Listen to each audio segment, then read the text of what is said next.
A mídia como um todo impacta as nossas vidas, inclusive a publicidade.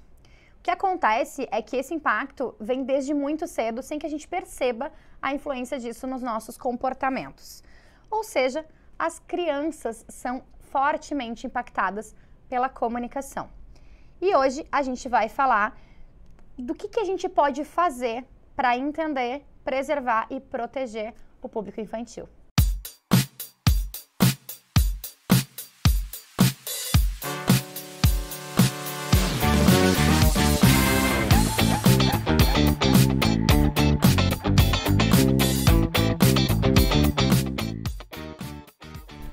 E esse assunto pode ter milhares de olhares, de nuances, de características específicas. Hoje, especificamente aqui no Fala Mercado, a gente vai apontar dois ângulos. O de quem cria e o de quem protege a criança. O de quem cria para a criança e o de quem protege a criança. Então, do meu lado esquerdo, eu tenho o Head de Criação na Ponto Hub, que é o Márcio Ramp, que também tem atuação em projetos infantis. Do meu lado direito, a advogada especialista em Direito Digital e Proteção de Dados, a Liane Dornelles, que também estuda a publicidade para criança no meio digital. Sejam muito bem-vindos e obrigada por aceitarem o nosso convite. Obrigado, eu que agradeço. Prazer estar aqui. Muito obrigada. Acho muito importante essa troca, que a gente já, tantas vezes a gente fala sobre esse assunto. Vou contar para vocês que a gente está tentando gravar este episódio faz mais de 60 dias. Vai nascer. Que honra poder participar, então. Ainda mais num assunto que é tão caro, assim, especialmente para a parentalidade como um todo. Então, acho que vai ser bem interessante. Vai ser. Bom, esse vai ser um daqueles episódios que eu vou tentar aprender ao máximo, até porque, né, gente, vou puxar a brasa pro meu assado como uma mãe de uma criança de 3 anos, esse assunto me interessa pra caramba. Legal. Mas, como a nossa audiência sabe que neste programa o protagonismo é do mercado, quem fala são eles, vamos ao que interessa. Vamos. Em primeiro momento, eu quero uma pergunta muito ampla, né, mas pra gente começar a aquecer aqui os nossos motores e muito simples. Como é que vocês veem hoje a relação da mídia com as nossas crianças? Márcio, com licença, vou começar pelas damas. Claro. Obrigada, Márcia. Bom, eu acho que a questão das crianças na mídia, a gente precisa dar um passo atrás e ser um pouco interdisciplinar para poder compreender. As crianças têm tido acesso muito prematuramente a mídias sociais, a publicidade, propaganda, de diversas formas. Então, acho importante a gente ter em mente que os estudos neurocientíficos sobre o desenvolvimento infantil, eles vão falar que as sinapses neurais das crianças são realizadas 90% na primeira infância. Ou seja, é o maior grau de desenvolvimento e vai depender muito do meio e do estímulo que ela tiver para que essas sinapses possam ser um pleno desenvolvimento também adequado de acordo com a própria natureza, por assim dizer, né? Esses estímulos, quando são com seus pares ou com os seus responsáveis legais, eles são a base do desenvolvimento cognitivo infantil. E a outra questão, no que tange às mídias, é que a criança, dos 6 até os 8 anos de idade, ela não consegue identificar qual é a diferença entre o entretenimento e qual é a diferença entre a publicidade ou a propaganda. Ou seja, ela imagina que é tudo a mesma coisa. Conforme ela vai se desenvolvendo, e também tem muito essa questão dessas sinapses, né, desse salto de desenvolvimento, ela vai entendendo o que é, mas não consegue se proteger desses estímulos mercadológicos. Então, do ponto de vista que a gente está conversando hoje, eu acredito que a gente precisa prestar bem atenção nesses marcos importantes de desenvolvimento e o que a gente está oferecendo e com que qualidade e com que responsabilidade a gente está oferecendo para essas crianças, né? É uma responsabilidade a gente deixar elas dentro do ambiente digital e não dar nenhum suporte, não dar nenhuma informação e também não monitorar esses espaços. Perfeito. Acho que é isso aí. Primeiramente. Ótimo. Vamos começar, aquecemos bem já. Esse debate, para mim, a palavra-chave dessa questão toda é responsabilidade. Nós, como publicitários, como criativos, esse deveria ser sempre o norte. Eu trabalho também com histórias em quadrinhos e a gente estava comentando fora do ar ali, por exemplo. Para mim foi um marco, a primeira vez que me chamaram para produzir um material para o público infantil. Como eu falei antes para ela, ali fora, a gente estava comentando sobre isso, que tu como criativo já fica todo feliz, já sai fazendo um monte de coisa, criando um monte de processos, mas depois tu vais ter que entender que tipo de linguagem tu tem que usar. Eu participei de um projeto que a gente criou, um material infantil. Eles me convidaram para fazer o material para uma preservação ambiental, era um projeto do Rotary, um projeto de impacto positivo, e eu propus as histórias em quadrinhos. Então tu vai naturalmente cair na temática infantil e vai falar para o público infantil. Então tu compõe, tu faz a criação, todo mundo acha muito bonito. Mas quando tu escreve o roteiro, a gente passava por um crivo de psicólogos. Pessoas que iam avaliar qual era a linguagem que estava sendo feita. E eu, como criativo, fiquei impactado com aquilo. Eu disse, nossa, esse é o jeito certo de fazer. Porque eu achava que realmente que tinha linguagens que eu usava que eram próprias. E realmente elas diziam o que tinha que dizer, mas não era daquele jeito, falando das sinapses, da cognição e tal. Então, eu acho que primariamente isso, responsabilidade. Muitas vezes, claro, principalmente em relação com alguma marca, algum produto, pode ter algum viés mais mercadológico, alguma tendência de querer vender mais, mas tu como criativo, tu tem que ter essa responsabilidade, que é ética, que é com criação. A gente que tem filhos sabe como é, tá? Porque não adianta nada tu tá criando lá e tá vendo que teu filho tá sendo impactado aqui, então tu tem que ter um meio termo, e eu acho que isso passa por essa palavra, responsabilidade. Saber qual é a técnica, saber quem pode te dar o suporte certo e saber que tu não é o dono da verdade, que tu tem que falar com quem sabe. Não, é interessante porque o criativo, o publicitário já tem isso naturalmente, mas o criativo mais ainda, na galera da criação, toda vez que vem um projeto diferente, é o momento de, não só de brilhar, mas assim, é o momento de tirar aquele monte de loucura na cabeça de vocês pra fora, né? E aí tu te depara com, opa, não, peraí, mas eu não tô criando pra uma marca qualquer, eu não tô fazendo uma campanha, não é apenas uma campanha. Eu preciso entender quais são os cuidados que precisam ser tomados, né? Sim. Muito bom. Gente, o objetivo de qualquer empresa é, naturalmente, o lucro, né? A não ser que seja uma ONG. Claro. Mas quando atinge crianças, a gente tem que se perguntar a que preço esse lucro, esse objetivo vai ser perseguido, né?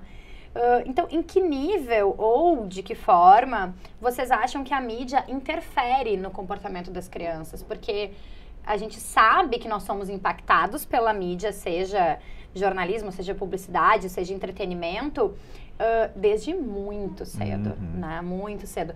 Claro, nós, que provavelmente somos contemporâneos, nós somos crianças criadas na frente da televisão. Sim.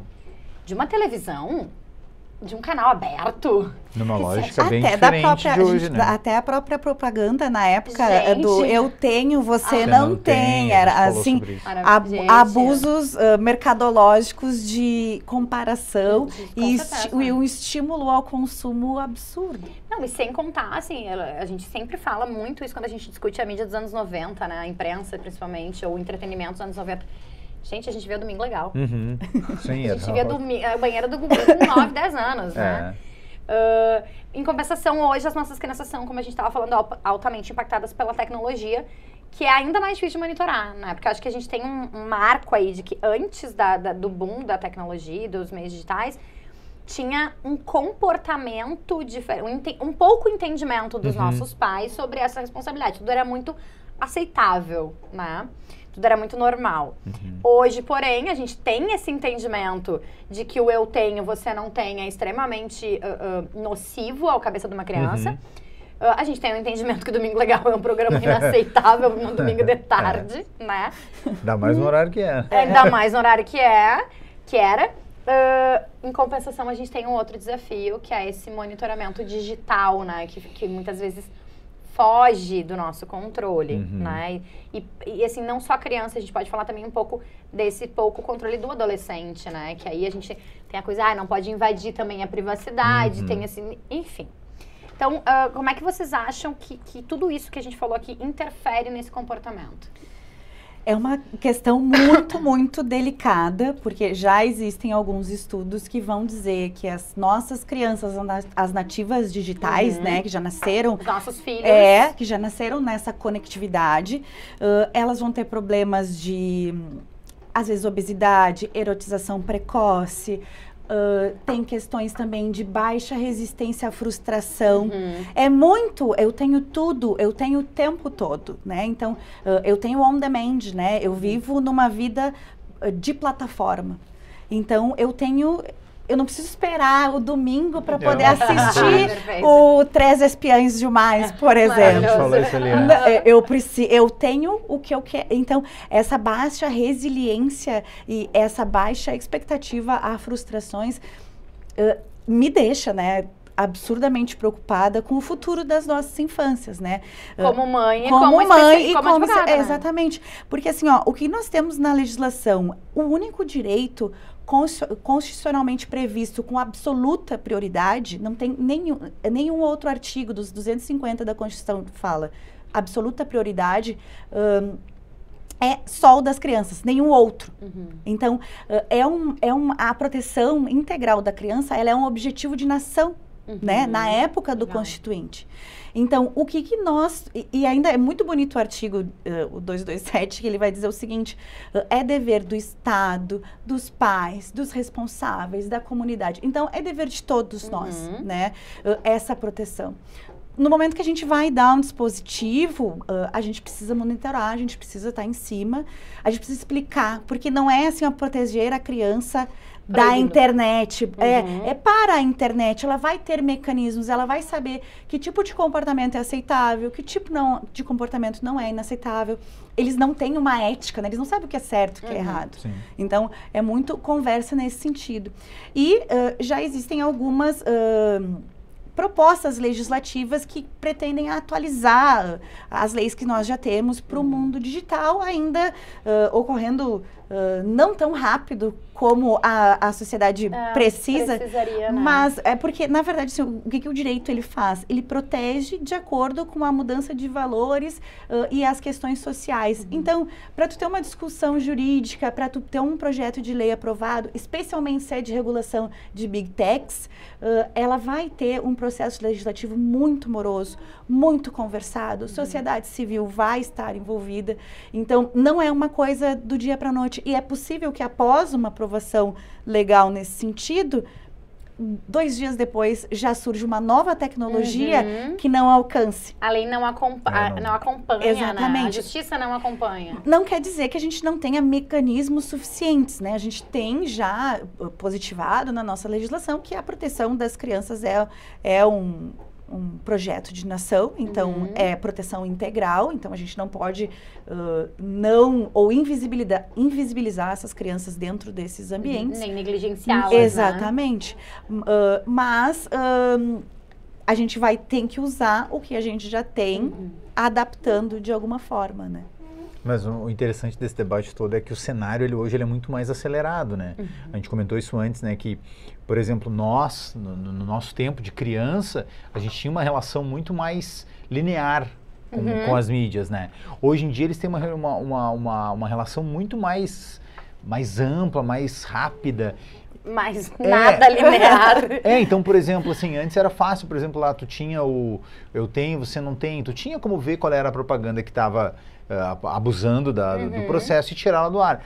Hoje em dia tu quase não tem mais propaganda. E hoje em dia eles estão no YouTube ou em outras coisas. A gente estava comentando ali fora antes sobre a relação dos unboxings, por exemplo, no YouTube. Eles estão fazendo, o meu filho de 6 anos, ele passa por isso. Tu comentou exatamente da questão científica e na prática é exatamente isso. Ele não consegue entender o que é entretenimento e o que não é. Aí às vezes ele está vendo um youtuber fazendo um brinquedo ou mostrando uma coleção e para ele aquilo lá é daquele cara. E eu sei que aquele youtuber está sendo patrocinado por uma marca e ele está querendo fomentar o consumo. Então a gente até... Que é mais delicado ainda, né, Márcia? Que é mais delicado, porque por exemplo, o meu filho, se ele está vendo o desenho e entra uma propaganda, ele diz, bota, mamãe, bota. Né? Agora até ele mesmo vai com o dedinho ali e pula o anúncio, né? Porque eu me nego a pagar. Eles aprendem rápido. Eu me nego a pagar o YouTube Kids pra criança de 3 anos. Eles aprendem rápido. Tô brincando, mas eles aprendem rápido. Mas essa interferência, eles ainda conseguem identificar. Mas quando tá inserido, Não, quando aí é é- conteúdo Não. conectado, gente... E daí tu acaba tendo um debate que pra mim ele acaba sendo, ele é bifurcado, que tem o consumo, propriamente dito, e o conceito. Então tu acaba, nesses vídeos do YouTube, é muito fácil tu entender que ali é consumo de um brinquedo. Mas As crianças são, elas são muito consumistas, elas são consumistas Claro. vorazes. Claro. E elas ditam as regras de consumo dentro das suas famílias e dentro até da própria experiência escolar nesse sentido. Então, Não, até porque as crianças são naturalmente e essencialmente curiosas. Exato. Uhum. Então, quando o mundo começa a se apresentar... Porque uma coisa que também que eu acho um tanto perigoso no digital é que termina e ele já te encaminha para outro, que já te encaminha para outro, que já e te tu encaminha perde o pra... controle. tu perde o A gente controle. estava comentando, o consumo ele fica óbvio, é fácil tu ver, mas o conceito já é mais complexo, que é o conteúdo propriamente dito. O que ele está te trazendo? O que ele está fomentando? Então, às vezes eu vejo que essa relação deles ali com o consumo, ela é muito mais acelerada. E eles acabam pedindo coisas e tu acaba vendo que vem daquilo ali. Não pode vir de outro lugar. Mas da onde tu tirou isso? Vem daquilo ali, sabe? Então, eu acho que, volto a dizer, a gente como pais tem uma responsabilidade muito grande, mas a gente estava comentando ali, é muito difícil. Meu filho, por exemplo, quando ele começou a curtir YouTube, ver essas coisas, ele vê supervisionado. Tu consegue ver os conteúdos, mas o que está por trás, às vezes, tu não consegue sacar. É inocente, abrindo um brinquedo, mas tá ali, ele tá te dizendo, compra o brinquedo. Então... é como se fosse uma mensagem subliminar Isso. que acaba ficando É assim, sutil, né? eu vou abrir essa caneca, ela é linda, ela é maravilhosa, né? Só não fala com palavras, né? Não, e uma coisa Eu interessante... tenho, você não tem. E tu vai chegar numa situação, assim, muito complexa, que eu diria, claro, seria uma outra discussão, mas tem a ver com crianças, que ela sai das mídias e vai para a própria postura delas. A gente passou por esse comportamento a gente passou por um caso, por exemplo, na escola do meu filho, que ele começou a pedir refrigerante. Refrigerante. A gente foi entender por que ele queria refrigerante. A gente percebeu que tinham crianças que levavam refrigerante. E para eles, eu tendo a dizer de uma maneira não científica, mas era um medidor de status entre as crianças. Aquele que levava o refrigerante, então todos queriam levar o refrigerante.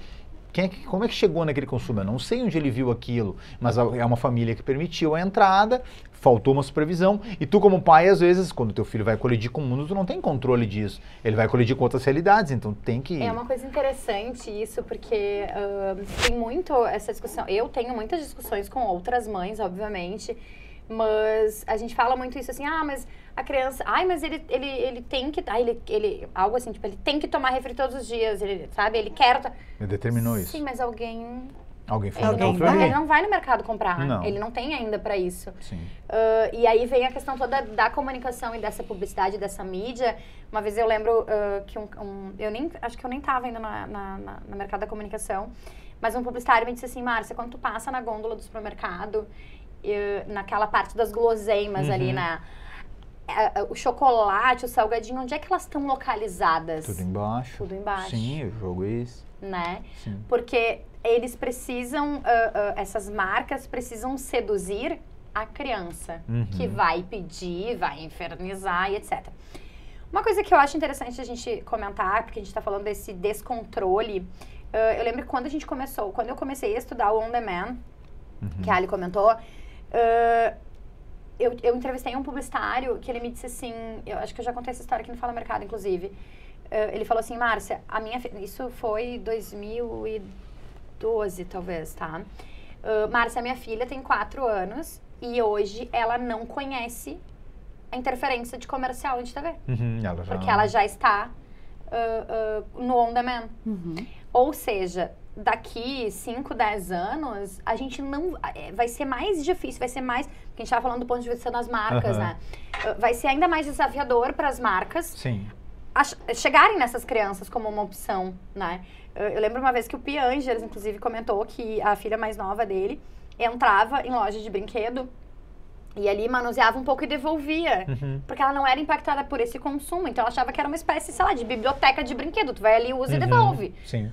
O que seria lindo se continuasse seria dessa maravilhoso. forma, né? Sim. E isso, a gente tá falando de 10 anos atrás só, né? Então é bem como a Ali falou, amanhã tá surgindo outra, porque as marcas, e como eu falei, todo objetivo de uma empresa é o lucro, né? Eles deram um jeito de entrar na vida das crianças, seja por conteúdo conectado, seja por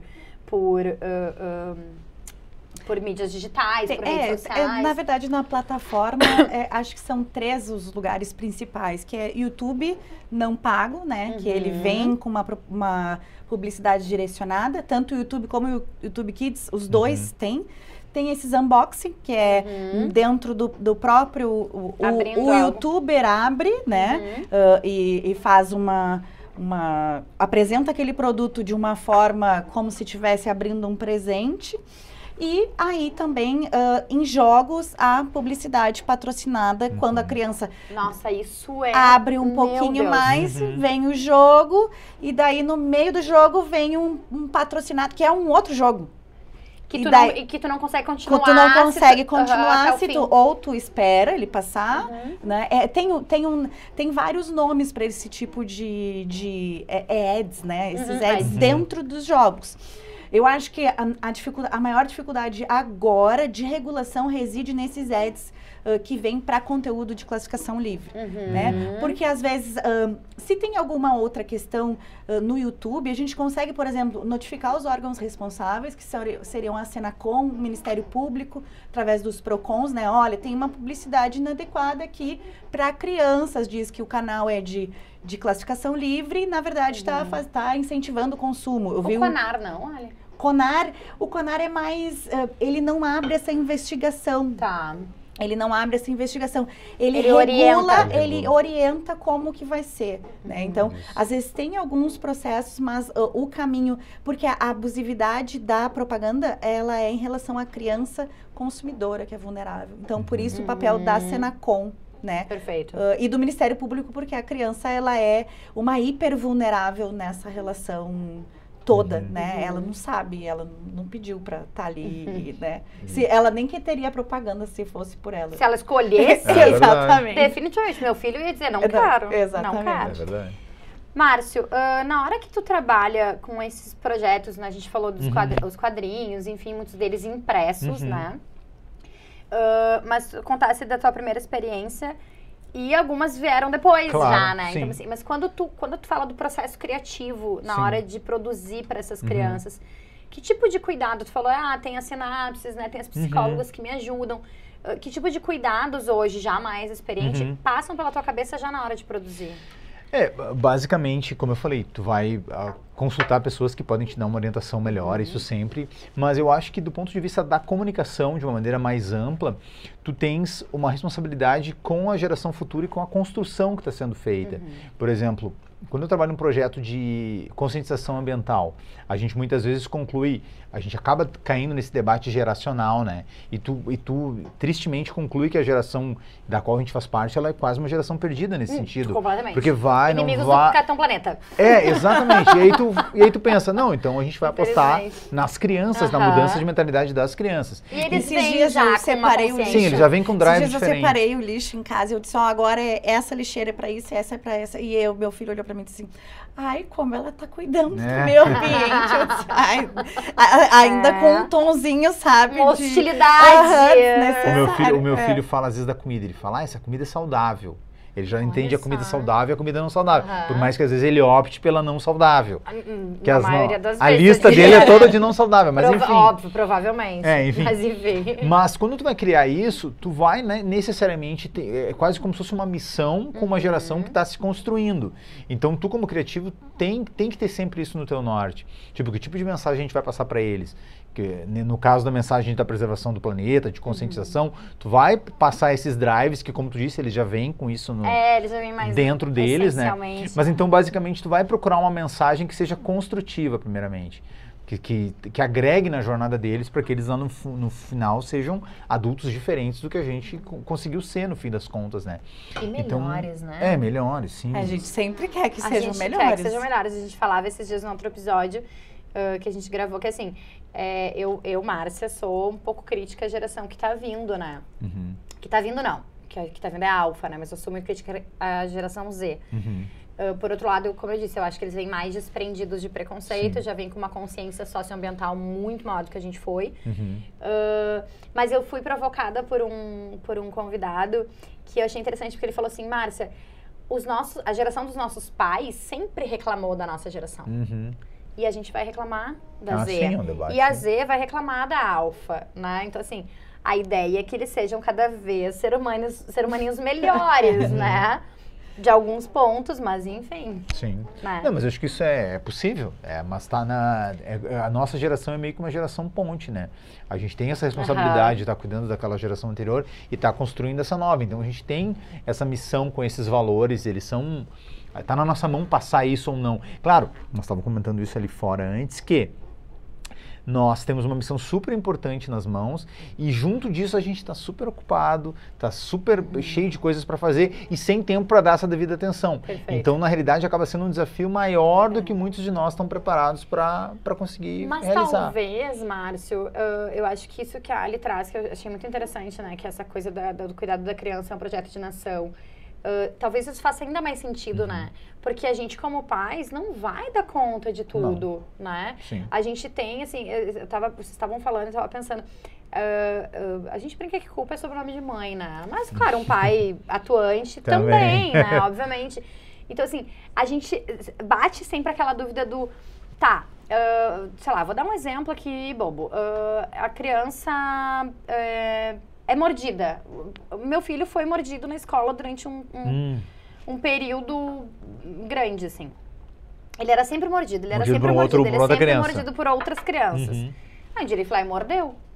Aprendeu. Aí o que a pedagoga me trouxe? Porque eu sempre, toda vez que ele era mordido, eu dizia, filho, mas tudo bem, um amiguinho pediu desculpa, ele não queria te machucar, acontece, enfim, todo aquele entendimento de, é uma fase e tal. E onde ele vai lá e morde. E aí a minha primeira intenção, a minha primeira reação era de dizer pra ele, filho, mas não pode, quando te mordiam tu não gostava. Mas a pedagoga trouxe pra mim assim, olha, Márcia, ele sempre foi agredido. Em algum momento ele vai agredir. Claro. Né? E isso, ok, claro que tu tem que fazer essa conversa com ele. Mas tu também, ele precisa se defender. Sim, né? tu tem que entender que então, isso aí é natural. Esse limitezinho do que dá, talvez por isso faça ainda mais sentido que a criação de uma criança... A proteção da criança é um projeto de nação, mas a criação dela é feita a muitas mãos, né? Porque todos somos responsáveis pelas crianças. Tem um provérbio africano que diz, é preciso uma aldeia para criar uma... E criança. é verdade, É porque na verdade assim, é uma troca entre mães, entre pais, entre especialistas, entre... eu li isso, acho que tu vai gostar. É o Estado buscando políticas públicas para estar junto com essas crianças. É a própria sociedade civil detectando os problemas, vendo como é que combater, que tipo de projeto de lei a gente pode fazer, que tipo de outras demandas ou até políticas públicas a gente pode adotar. Sim. Então, eu acho que quando a gente fala de criança, é bem isso, assim, é dever de todos, é dever de todos. E faz muito sentido. Em relação a esse tema e poderia ir para outros, nós hoje somos uma sociedade com muita informação. Nossa, isso é muito positivo. Muita. No entanto, a gente tem que saber o que fazer com essa informação. É positivo, mas assim, se gera pra gente que tem essas sinapses, essa capacidade cognitiva, já gera uma ansiedade pra gente. Não, sim, pra criança. Imagina sim, pra a gente criança. comentou sobre isso, né? Que o índice de ansiedade para eles deve ser... Gente, é altíssimo, sem dúvida. Antes da gente seguir aqui a nossa conversa, quero lembrar a nossa audiência que este é um programa de oferecimento da Vero. A Vero tem taxa sob medida e máquina grátis. Vero cabe no seu bolso, a Vero é mais negócio, peça a sua proposta. Gente, Márcio, agora... Desculpa, Márcio, não. Ali, vou direcionar um pouquinho pra ti, porque assim, durante muitos anos a internet foi considerada uma terra sem lei, né? E a gente sabe que, né, sei lá, na última década, talvez, a coisa já tá mudando. A questão é, como é que a gente vai proteger... A justiça atual protege as nossas crianças disso? A gente tem alguns mecanismos legais que vão atuar diretamente com isso. Eu acho que a terra sem lei, ela é uma coisa muito ultrapassada e muito do início da internet. Do advento da internet. Que parecia aquela coisa disruptiva, sem limites, e eu sou radical porque eu uso a internet quando a gente discava, né? o que acontece? A gente tem, tudo que acontece online tem já tem uma legislação no offline. Então, é só aplicar, né? A gente aplica o que a gente já tem. Claro que algumas coisas vão demandar algum tipo de interpretação um pouco além do que o texto legal vai nos dizer. Eu acho que nesse sentido, na questão de publicidade e crianças, o que seria muito importante, assim, que está em discussão no Congresso Nacional, seria a aprovação, mesmo que fosse em parte, da lei que eu estava dizendo para o Márcio antes ali fora, a lei das fake news, né? Mas o nome real dela é Lei da Liberdade, Informação e Transparência. Não, desculpa. Liberdade, transparência e responsabilidade, né? E não fake news. Ela não vai tratar só de desinformação. Ela vai também tratar de publicidade direcionada. Ela vai tratar da gente poder verificar quem é que está fazendo essa abusividade, né? Dizer, ó, eles estão vinculando uma propaganda de, por exemplo, de bets, agora que está muito na moda. Sim. Uma propaganda de bets onde tem uma criança utilizando um jogo de classificação livre. Não pode, né? Teria que ser de acordo e adequado com aquele perfil daquele serviço que a gente está utilizando. Então, essa legislação, ela seria muito importante, ela prevê questões na publicidade direcionada, porque qual é o problema da publicidade direcionada? Ela perfila, né? Ela faz um perfil da Márcia, da Liane, do Márcio, e faz coisas de acordo com as nossas próprias preferências, que a gente acaba ficando naqueles filtros bolha. E também tem a atuação de várias instituições da sociedade civil. O Instituto Alana é um deles, né? Que sempre, criança e consumo, né? Tem projetos bem importantes nesse cenário.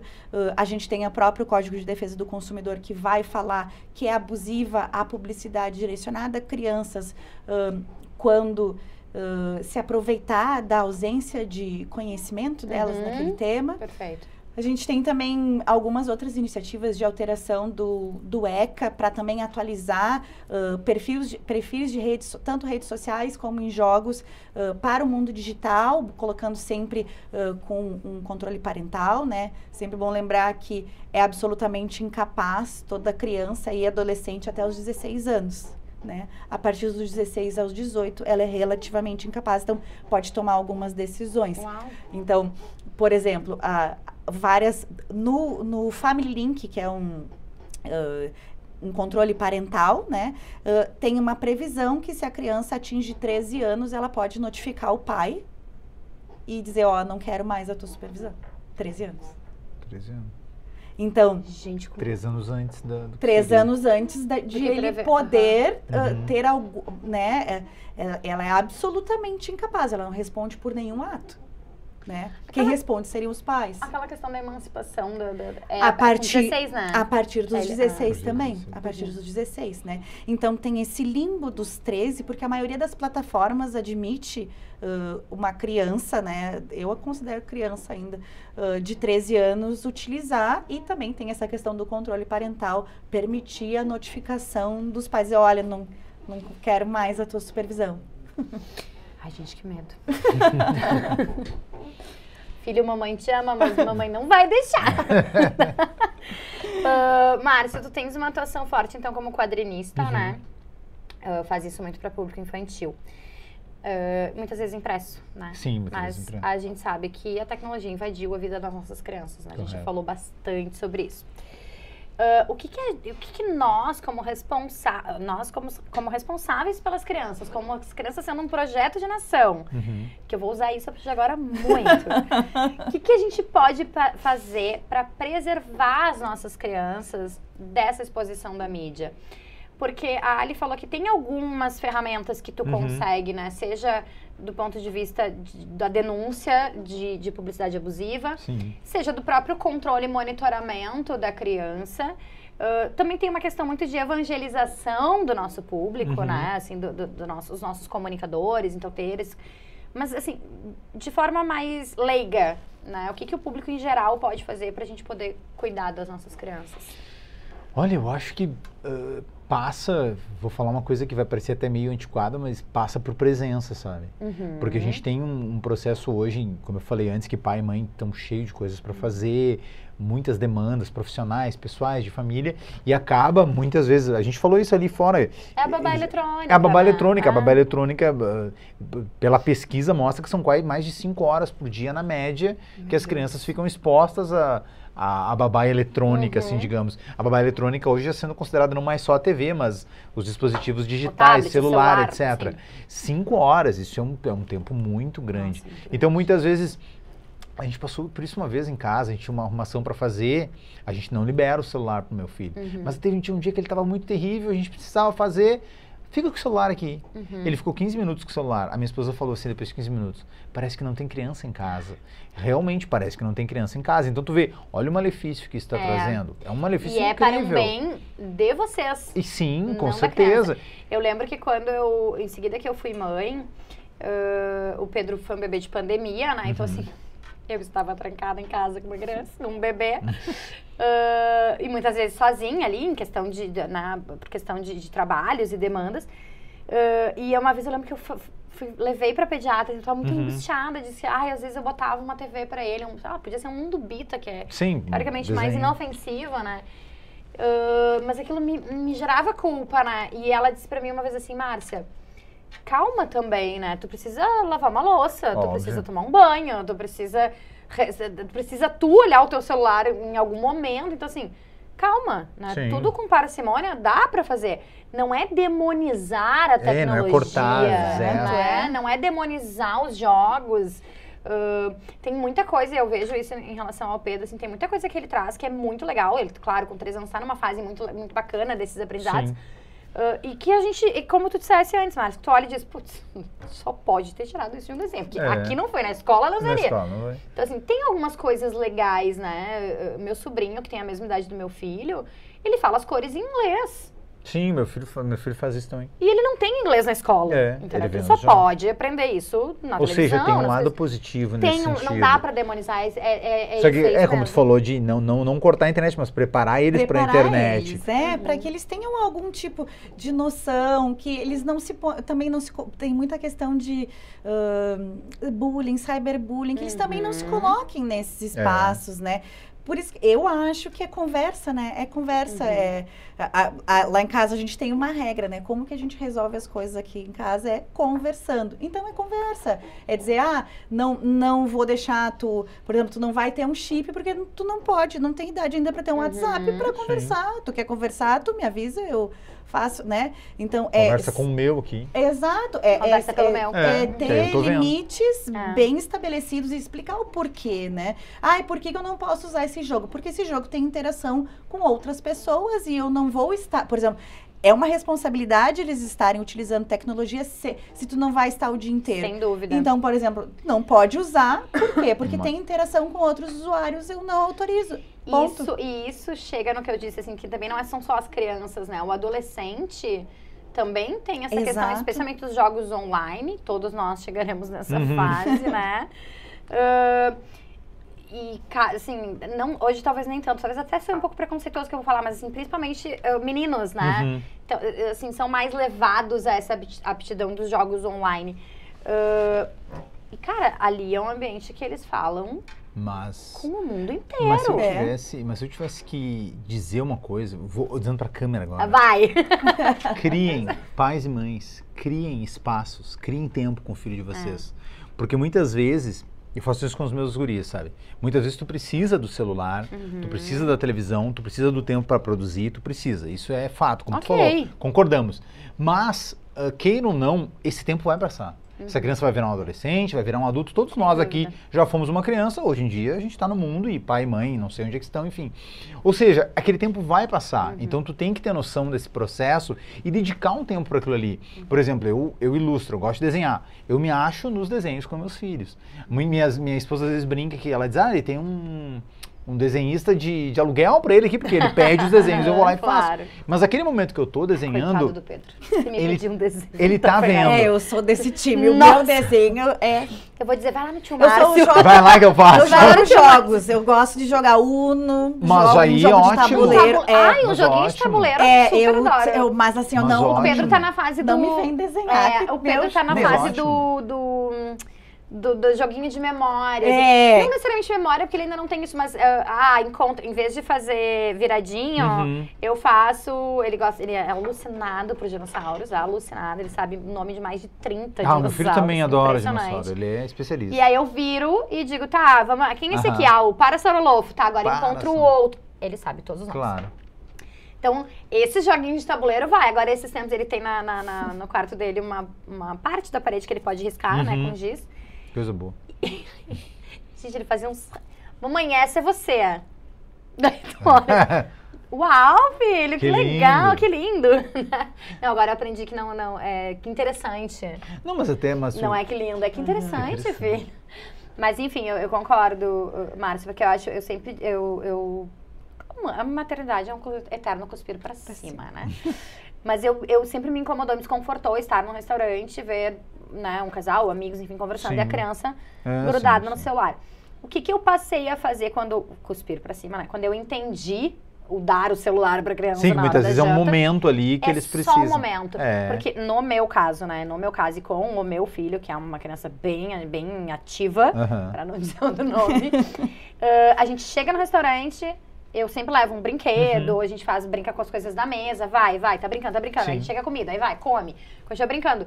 Só que, claro, é uma criança que tem um estômago desse tamanho, come Sim. bem menos do que a gente. Rápido ele resolve. Rápido, tá resolvido, matou a fome e a gente tá comendo ainda. E aí é esse terminar da comida que tá, beleza, esgotou as opções. Não é não jantar pra ver o celular, por exemplo. Sim. Jamais, exatamente. eu tenho uma regra absurda que comer Inegociável. inegociável. É assim, escolha o seu inegociável, né? É isso aí. Comer com o celular, Jamais. jamais. Jamais. Não quero saber. E eu tenho, Ai, inclusive... mas por favor, não. Eu tenho, inclusive, sobrinhos afilhados, né? Muitos. E com os meus afilhados, assim... mas a minha mãe, meu pai, minha avó deixa. Ah, Bom, sim. então, na casa deles, tu usa. Exato. Na casa da Dinda, não pode. Deixa o celular lá. Claro, já são crianças mais velhas, né? Com esse poder de entendimento maior.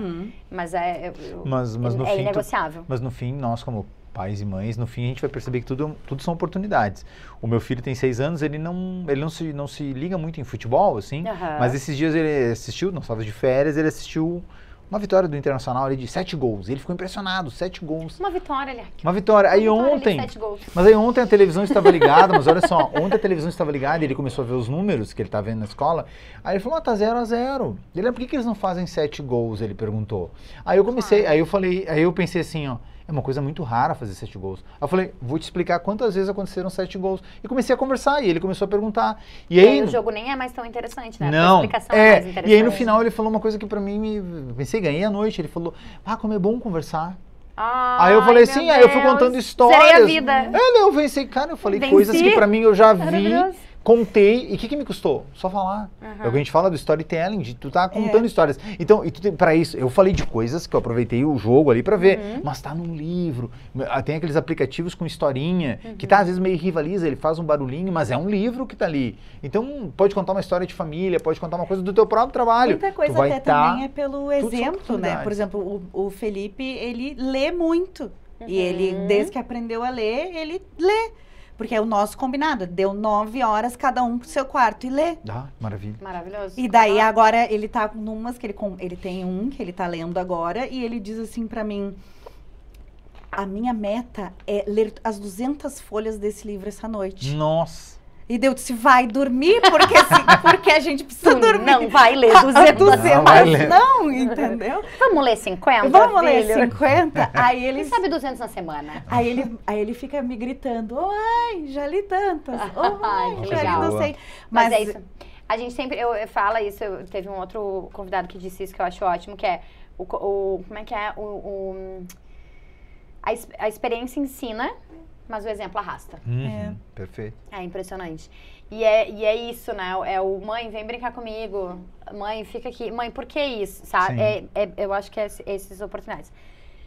Gente, Estouramos o tempo, obviamente.